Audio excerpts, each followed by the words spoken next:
Welcome to the Highlights from Ukraine podcast, your daily audio summary of the latest news reported in the Ukrainian media. We would really appreciate if you could give us a 5-star rating and leave a glowing review in the app where you are listening to this podcast. It will help more people to learn the truth about the war in Ukraine. Thank you. My name is Artem, and here is the news. 189 days Ukraine stands strong against the forces of the Russian invasion.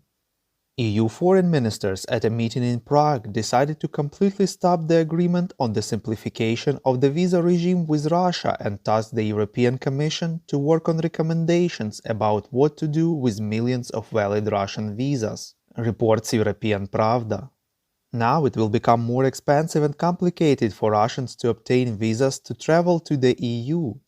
Head of EU diplomacy Josep Borrell said that the suspension of the agreement will significantly reduce the number of new visas issued to Russians by EU member states and will prevent visa shopping by Russians.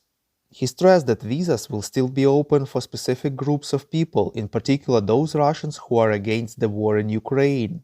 According to the diplomat, among the EU states there is also concern about the already issued millions of visas to Russians.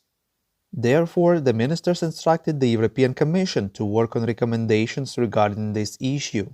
In addition, the ministers recognized that the situation in Russia's neighboring countries poses a challenge for the EU. Therefore, they agreed that these states can adopt measures to restrict the entry of Russians at the national level in accordance with the Schengen Code. Already Estonia's foreign minister Urmas Reinsalu announced that his country aims to stop most Russians from entering within weeks, no matter whether their Schengen visas were issued by Estonia or any other country. Russian Deputy Foreign Minister Alexander Grushko said that Moscow would not let the move stand without consequences. In his evening video address, President Volodymyr Zelensky said it is humiliating for Europe when it is considered as just one big boutique or restaurant.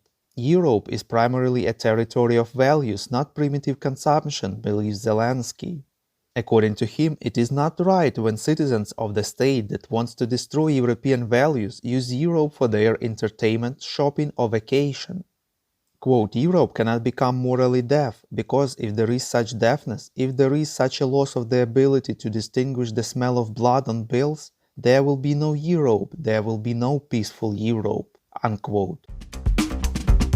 President of Ukraine Volodymyr Zelensky took part in the Forum 2000 in Prague and called on the countries of the European Union to ban Russian television broadcasting, reports Interfax Ukraine.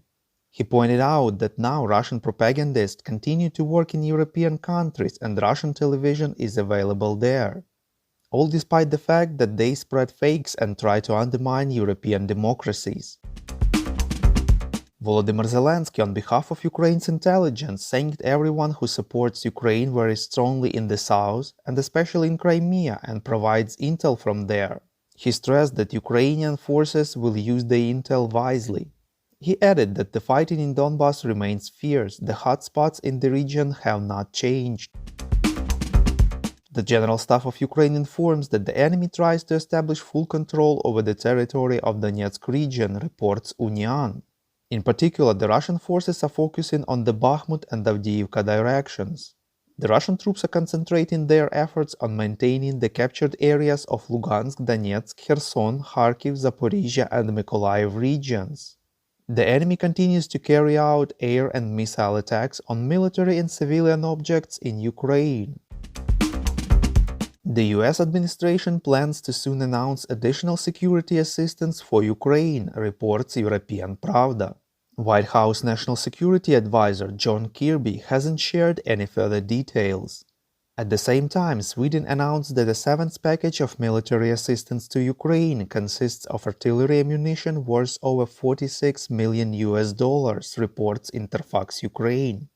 According to Swedish Foreign Minister Ann Linde, the country will consider the possibility of providing Ukraine with Archer artillery systems, RBS-70 anti-aircraft missile systems, and others. A mission of the International Atomic Energy Agency arrived in Zaporizhia yesterday, reports Interfax Ukraine. According to the Ukrainian state nuclear energy company Energoatom, they arrived at about 3 p.m. yesterday. Now the mission needs to travel about 120 kilometers from Zaporizhia to Enerhodar, where the power plant is located. Head of the International Atomic Energy Agency Rafael Grossi said that the inspection of the Zaporizhia nuclear power plant will last several days, but can be extended to a constant presence, reports Ukrainska Pravda. He stressed that the primary mission of the experts is to assess the real situation at the power plant and help to stabilize it. Our Patreon supporters get access to a cool new series on wartime life in Ukraine. To join the club, follow the link in the description below. We call on you to demand from governments of your countries to impose the toughest sanctions possible on Russia and its citizens to stop their invasion of Ukraine. Thank you.